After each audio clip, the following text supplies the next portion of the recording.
संविधान का ओथ लेते हैं, राज्य के मंत्री बनते हैं और संविधान को ही अपमानित करने का काम करते हैं। और मैं बार बार कहता हूं, इससे बड़ा एक शब्द उन्होंने कहा कि मुस्लिम वर्ग अभी कब्र में नहीं है बल्कि सब्र कर रहा है और वो सड़कों पर आएंगे और घटनाएं करेंगे। तो एक प्रकार का गृह युद्ध देश में हो, उनकी चेतावनी उन्होंने देने का काम किया है और हम कह सकते हैं। और यही घटना से पहलगाम में घटना घटी है और मैं हमेशा बोलता हूं कि वो दिन दूर नहीं जब हम एक नहीं होंगे। तो जिस प्रकार बंगाल से निकाला गया हिंदुओं को, जिस प्रकार पाकिस्तान से निकाला गया, मुर्शिदाबाद से निकाला गया, कल केरला से निकाला जाएगा, हैदराबाद से निकाला जाएगा, बिहार से निकाला जाएगा, झारखंड से निकाला जाएगा। और अगर हम नहीं चेते तो 50 साल के अंदर ये हिंदुस्तान से हिंदू को भी निकाला जाएगा। और मैं दलित भाइयों से ये आह्वान करना चाहता हूं कि कांग्रेस ने बाबा साहब अंबेडकर को हमेशा अपमानित करने का काम किया है और उनके सहयोग से ही झारखंड मुक्ति मोर्चा की सरकार यहाँ बनी है।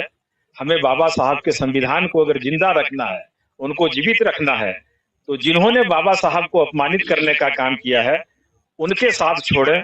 और जिस दिन हमारे देश में अगर तुष्टीकरण के तहत उन लोगों के हाथ में सत्ता, मुसलमानों के हाथ में, अल्पसंख्यकों के हाथ में सत्ता आ जाएगी, उसी दिन बाबा साहब भीमराव अंबेडकर के लिखे हुए संविधान अंबेडकर के प्रति यहाँ के विधायक, राज्य सरकार के मंत्री के द्वारा जो बयानबाजी आया है वो निश्चित रूप से बहुत ही चिंताजनक है। बाबा साहब ने देश को संविधान दिया और हम कह सकते हैं कि दुनिया का सबसे बड़ा लोकतांत्रिक देश बाबा साहब के संविधान से भारत चल रहा है। किया है और जब संयुक्त मोर्चा की सरकार बनी, यहाँ मधुपुर के जो विधायक और आज के सूबे के जो मंत्री बन के बैठे हुए हैं, जल संसाधन मंत्री, यहाँ के विधायक, राज्य सरकार के मंत्री के द्वारा जो बयानबाजी आया है वो निश्चित रूप से बहुत ही चिंताजनक है।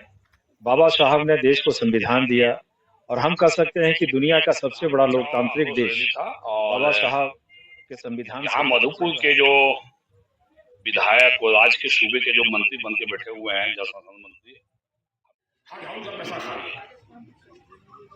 इनके पिताजी जब कल्याण मंत्री थे, मरहूम हाजी हुसैन अंसारी जी, उसमें इन्होंने हज हाउस का टेंडर लिया और उसके ऊपर पैसा खा लिया।